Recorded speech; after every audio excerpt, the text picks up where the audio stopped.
மாண்புமிகு தமிழக முதல்வர் விஜய் அவர்களுடைய தந்தையாரை நான் கடந்த 30 நாட்களுக்கு சந்தித்தேன். நான் எப்பவுமே ஒரு கைப்பட ஒரு ஜாதகத்தை வாங்கினதான் நம்புவேன். அப்போ சதீசன் சனியில் சந்திச்சேன்னு அவருடைய தேதியையும் மாதத்தையும் வருடத்தையும் நான் கன்ஃபார்ம் பண்ணேன். ஆமான்னாரு. அப்போ சொன்னேன், இல்லை சார், உங்க டிவிகேல இருந்து ஒருத்தர் இருக்காரு, அவர் என்னுடைய பக்தர். அவர் சொன்னார் 12:05 நீங்களே சொன்னீங்களா மதுரை மீனாட்சி அம்மன் கோயில், நீங்களும் உங்க மிஸ்ஸஸ் போகும்போது. அதனால நான் 12:05 வச்சு தான் பேசியிருக்கேன், கண்ணில கொண்டு வந்தேன். அப்புறம் அவர் மாண்புமிகு தற்போதைய முதலமைச்சர் விஜய் அவர்கள் பிறந்த அந்த டைரி எடுத்தார். டைரி எடுத்து பார்த்துட்டு, உங்ககிட்ட என்ன டைம் இருக்குன்னு சொன்னீங்கன்னாரு. 12:05 அது கரெக்ட் கிடையாது.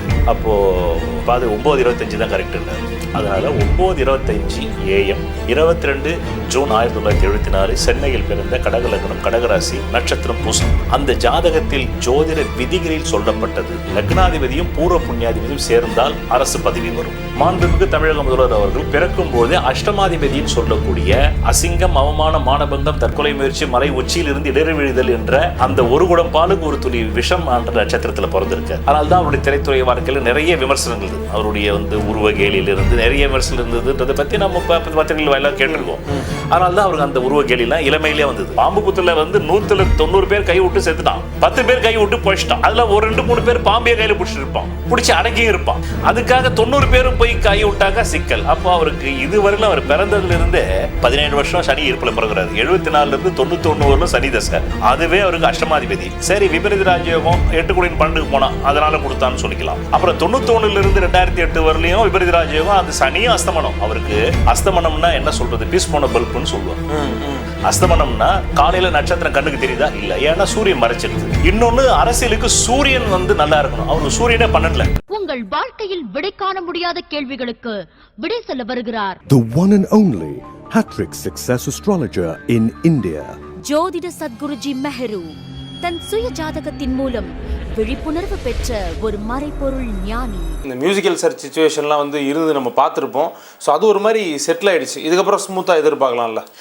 அதாவது சார், மாண்புமிகு தமிழக முதல்வர் விஜய் அவர்களுடைய தந்தையாரை நான் கடந்த 30 நாட்களுக்கு சந்தித்தேன். எனக்கு ரொம்ப நாளாவே, நான் எப்பவுமே ஒரு கைப்பட ஒரு ஜாதகத்தை வாங்கினதான் நம்புவேன். இதுக்கு முன்னாடி நான் பேசினது எல்லாமே கைப்பட வாங்கின ஜாதகம் இல்லை, அது மீடியாவில் சுற்றிக்கிட்டு இருந்தது. அவங்க விக்கிபீடியா எடுத்து போட்டிருப்பாங்கன்னு நினைக்கிறேன்.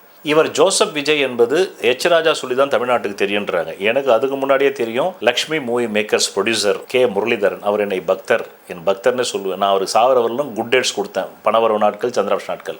அவரை நான் 2007 ஹார்ட் அட்டாக்ல இருந்து காப்பாத்தின, இந்த குறிப்பிட்ட தேதியில வரும்னு. ஆமா, அதனால அவருடைய கம்பெனில இவர் ஒரு படம் பண்ணியிருக்காரு, பகவதின்னு ஒரு படம் பண்ணியிருக்காரு. உன்ன நினைத்து அப்படின்ற ஒரு படம் கூட முதலில் விக்ரமன் விஜய்னு தான் ஆரம்பிச்சாங்க. அதுக்கு அவங்க அட்வான்ஸ் கொடுத்துருந்தாங்க விஜய் அவர். அப்போ அவர் தான் சொன்னார், செக்கில் ஜோசப் விஜய்னு கழுத்து போட்டார் சார்னு சொன்னேன். எனக்கு அப்பவே தெரியும், உன்ன நினைத்து பீரியட்லேயே தெரியும். அப்போ சதீசன் சனியில் சந்திச்சேன்னு அவருடைய தேதியையும் மாதத்தையும் வருடத்தையும் நான் கன்ஃபார்ம் பண்ணேன். ஆமான்னாரு. அப்போ சொன்னேன், இல்லை சார், உங்கள் டிவிகேல இருந்து ஒருத்தர் இருக்கார், அவர் என்னுடைய பக்தர். அவர் மதுரையில் இருக்கார், என்னுடைய கூகுள் மீட் கிளாஸுக்கு வருவார், ஜோதிட பக்தர். அவர் சொன்னார் 12:05 நீங்களே சொன்னீங்களா மதுரை மீனாட்சி அம்மன் கோயில், நீங்களும் உங்கள் மிஸ்ஸஸ் போகும்போது. அதனால நான் 12:05 வச்சு தான் பேசியிருக்கேன், கண்ணில கொண்டு வந்தேன். அப்புறம் அவர் மாண்புமிகு தற்போதைய முதலமைச்சர் விஜய் அவர்கள் பிறந்த அந்த டைரி எடுத்தார். அவர் ஆஃபீஸ் இங்கே சாலிகிராமத்தில் போவோம். டைரி எடுத்து பார்த்துட்டு, உங்ககிட்ட என்ன டைம் இருக்குன்னு சொன்னீங்கன்னாரு. 12:05 அது கரெக்ட் கிடையாது. அப்போ 9:25 தான் கரெக்ட்னாரு.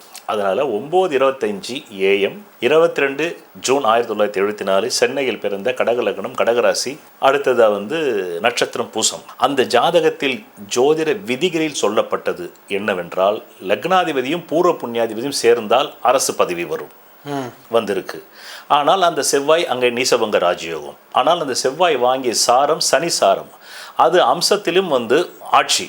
ஆனால் சாரம் கொடுத்த சனி அஷ்டமாதிபதினா ஒரு குடம் பாலுக்கு ஒரு துளி விஷம்.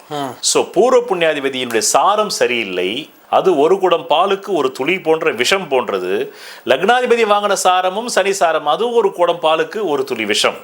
அதனால 50% பலம் இருக்கு, 50% பலம் இல்லை. அது மட்டும் இல்லாமல் அவர் ஜாதகத்தில் சிலதெல்லாம் எக்ஸம்ஷன் சொல்லுவாங்க. பாம்பு கடிச்சு பொழைச்சவன் இருக்கிறான், அதுக்காக பாம்பு கடிச்சா நான் பொழைச்சிருவேன்னு சொல்லிட்டு நீங்க நல்ல பாம்பு கிட்ட போய் கை காட்டக்கூடாது. பாம்பு கடிச்சா 190 பேர் செத்துருவான். அதுவும் நல்ல விஷம் உள்ள பாம்பு கடிச்சு நீங்க குறைந்தபட்ச நேரம் அந்த மருத்துவ நேரத்துக்குள்ள போலாம், செத்துருவீங்க. ஆனா 10 பேர் பொழைச்சிருப்பாங்க. இருப்பான் பாம்பு கடிச்சு, அவன் பொழைச்சாயா நான் பொழைக்க மாட்டேனா அப்படின்னு சொல்லி நீங்களா போய் பாம்பு புத்துக்குள்ள கை விடக்கூடாது. அந்த மாதிரி ஜோதிடத்திலும் எக்ஸம்ஷன்ஸ் இருக்கு. சில ஜாதகங்கள்ல ஜோதிடம் என்ன சொல்லுதுன்னா, ஒரு ஜாதகம் பிறக்கும் பொழுதே பூர்வ புண்ணியாதிபதி நட்சத்திரத்திலோ பாக்யாதிபதி நட்சத்திரத்திலோ பிறந்தால் அந்த ஜாதகம் யோக ஜாதகம்னு சொல்லுது. மாண்புமிகு தமிழக முதல்வர் அவர்கள் பிறக்கும் பொழுதே அஷ்டமாதிபதினு சொல்லக்கூடிய அசிங்கம், அவமானம், மானபங்கம், தற்கொலை முயற்சி, மலை உச்சியில் இருந்து இடறி விழுதல் என்ற அந்த ஒரு குடம் பாலுக்கு ஒரு துளி விஷம் என்ற நட்சத்திரத்தில் பிறந்திருக்கார். அதனால தான் அவருடைய திரைத்துறை வாழ்க்கையில் நிறைய விமர்சனங்கள் இருந்தது. அவருடைய உருவ கேலியிலிருந்து நிறைய விமர்சனம் இருந்ததுன்றதை பற்றி நம்ம பத்திரிகைகள் வாயிலாக கேட்டிருக்கோம். அதனால தான் அவருக்கு அந்த உருவ கேலிலாம் இளமையிலே வந்தது. ஸோ அப்போ அவரை பொறுத்தவரையில் இளமையிலிருந்து அவருக்கு இதுவரையில இந்த உச்சத்துக்கு போனதுக்கு அந்த ஜாதகத்துல தசைகள் இல்லை. அவர் பிறக்கும் போது சனி தசை, அப்புறம் 17 வருஷம் புதன், அப்புறமா 7 வருஷம் கேது. ஆமா, அப்படின்ற போது அவருடைய ஜாதகம் இங்கே தான் இருக்கிறது. அப்போ இதுலயே கணக்கு இல்லை. அப்போ அவர் பிறந்த அந்த ஜாதக ரீதியாகவே இந்த கணிதம் வரவில்லை. ஆனால் அதற்கு மீறி அவர் இந்த அளவுக்கு வந்ததே எக்ஸம்ஷன் நான் சொல்லுவேன். ஆனா பாம்பு புத்துல அதனால இந்த மாதிரி இருக்கிறவங்க எல்லாம் வந்துருவாங்கன்னாக்கா அது பாம்பு புத்துல கை விடுற மாதிரி தான். பாம்பு புத்துல 190 பேர் கை விட்டு செத்துட்டான், 10 பேர் கை விட்டு பொழிச்சிட்டான். அதுல ஒரு 2-3 பேர் பாம்பிய கையில பிடிச்சிட்டு இருப்பான், பிடிச்சி அடக்கியும் இருப்பான். அதுக்காக 90 பேரும் போய் கை விட்டாக்கா சிக்கல். அப்போ அவருக்கு இதுவரையிலும் அவர் பிறந்ததுல இருந்தே 17 வருஷம் சனி இருப்புல பிறகுறாரு. 74 இருந்து 91 வரலும் சனி தசை. அதுவே அவருக்கு அஷ்டமாதிபதி. சரி, விபரீத ராஜயோகம் 8 கோடியின் 12க்கு போனா அதனால கொடுத்தான்னு சொல்லிக்கலாம். அப்புறம் 91 இருந்து 2008 வரலையும் விபரீத ராஜயோகம், அந்த சனியும் அஸ்தமனம். அவருக்கு அஸ்தமனம்னா என்ன சொல்றது, பீஸ் போன பல்புன்னு சொல்லுவாங்க. அஸ்தமனம்னா காலையில நட்சத்திரம் கண்ணுக்கு தெரியுதா இல்ல, ஏன்னா சூரியன் மறைச்சிருது. இன்னொன்னு அரசியலுக்கு சூரியன் நல்லா இருக்கணும். அவருக்கு சூரியனே பண்ணல. ஓகே, சரி, அப்படியே பார்த்தாலும் இப்போ நான் வாங்கின அந்த சாஃப்ட்வேர்ல இதே இந்த சாஃப்ட்வேர் இப்போதான் 2025 பிப்ரவரியில் வாங்கினேன். அதுக்கு முன்னாடி இந்த சாஃப்ட்வேர்ல பாவத்திலையும் சூரியன் பண்ணல தான். இப்போ ஒரு சாஃப்ட்வேர், அப்டேட்டட் சாஃப்ட்வேர், அந்த சாஃப்ட்வேர்ல பார்த்தீங்கன்னாக்கா சூரியன் லாபத்தில் இருக்காரு. சரி, லாபத்தில் இருக்கனால வந்துட்டாருன்னு சொன்னா கூட அந்த லாபத்துக்கு வீடு கொடுத்த சுக்கிரன் பாவத்தில் அவன் ஸ்தானத்துக்கு அவரோகணம். ஆரோகணம்னா கீழே இருந்து மேலே போறது, இசையில அவரோகணம்னா மேல் ஸ்தாயிலிருந்து கீழே வருது. அப்போ அங்கேயும் பலம் இல்லை. அதனால இவர் 2008 ஆமா 2015 வரலுமே இவருக்கு 17 வருஷம் சனி, 17 வருஷம் புதன். அதாவது இவர் பிறக்கும் போது 17 வருஷம் 5 மாசம் 12 நாள் சனி தசை இருப்பு. அப்ப 2022 ஜூன் 74 இருந்து 4/12/1991 வரலும் சனி தசை. அதுக்கப்புறமா 4/12/2008 வரலும் புதன் தசை. அதுக்கப்புறமா 4/12/2015 கே தசை. ரைட், 2008 வரையிலுமே அவருக்கு நல்ல தசை இல்லை. ஆனா 2008 அவர் ஸ்டார்டம் ஆயிட்டார்ல. உங்களை கேட்கிறேன், 2008 அவர் பல கோடி ரூபாய் சம்பாதிக்கிற அப்ப இந்த 2 தசையுமே ஜோதிட விதிகளை படி நான் பேசுறேன். எக்ஸெப்ஷன் பத்தி நான் பேசுறேன். பாம்பு புத்துக்குள்ள கையை விட்டு 10 பேர் பொஷனை பத்தி பேசல, 90 பேர் சத்தவனை பத்தி பேசுறேன். 90% இது 10% எக்ஸெப்ஷன்ல வருது. அந்த பாம்பு புத்துல கை கொடுத்து கடிக்காம பாம்பையே பிடிச்சி வெளியே போட்ட அந்த ஜாதகமா வருதுன்னு சொல்ல வர.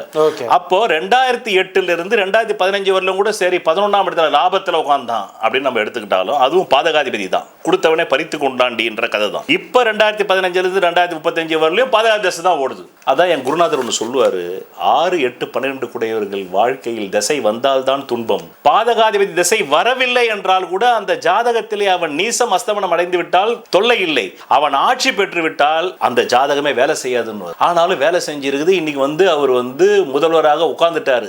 அதனால தான் அவரால் 108 தொகுதியில் வர முடிஞ்சிருக்கு. இப்போ அவர் சஸ்டெயின் பண்ணுவாரான்னா ஜோதிட ரீதியா சஸ்டெயின் பண்றதுக்கு கிரக அமைப்பு இல்லை. ஆனா எக்ஸெப்ஷன்ல பாம்பு புத்துக்குள்ள கையை விட்டு அவர் பாம்பை கொத்தினாலும் மரணிக்காத அளவுக்கு எக்ஸெப்ஷனா இருக்கலாம். ஓகே, புரியுதா உங்களுக்கு?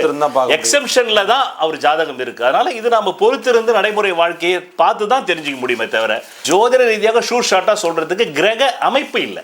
ஓகே, இவ்வளவுதான் விஷயம். சொல்வதெல்லாம் பலிக்கும் அபூர்வ வாக்கு சக்தி பெற்றவர் மெஹ்ரு அவர்கள். உங்கள் வாழ்க்கையில் பணம், புகழ், பதவி, திருமணம், குழந்தை பேரு, உயர்கல்வி, வெளிநாட்டு யோகம், கலைத்துறையில் வெற்றி, அரசியலில் வெற்றி போன்ற இன்னும் எண்ணற்ற உங்கள் வாழ்வின் கேள்விகளுக்கு ஒரு மனிதன் அவன் ஜாதகத்தை எப்படி அறிந்து கொள்வது?